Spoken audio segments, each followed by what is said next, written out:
Hi guys! Minsan may mga kababayan tayo nagtatanong, lalo na kapag nalaman nilang driver ako dito sa Hong Kong. So ang tanong nila, unang-una mahirap bang mag-aral ng driving dito?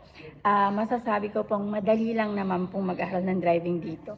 Although 3 beses po ako nag-failed sa Part C, masasabi ko pong madali at saka hindi naman po ganun kakatakot kasi ang mga sasakyan po dito na ginagamit sa pag-aaral po ng driving, dalawa po ang brake niyan. Isa po sa estudyante at isa po dun sa professional driver po na nagtuturo sa inyo. Yun po, 1 point na po yun na para hindi ka kakabahan.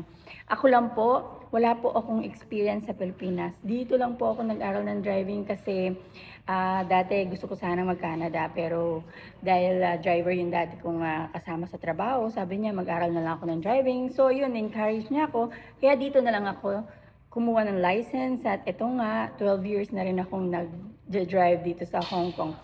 Maganda po ang salary po ng isang lady driver dito. Darating din po ang panahon na kailangan yung tumaas ang inyong mga kita. Kaya po, sana na-encourage ko kayo na mag-aral ng driving. Thanks for watching.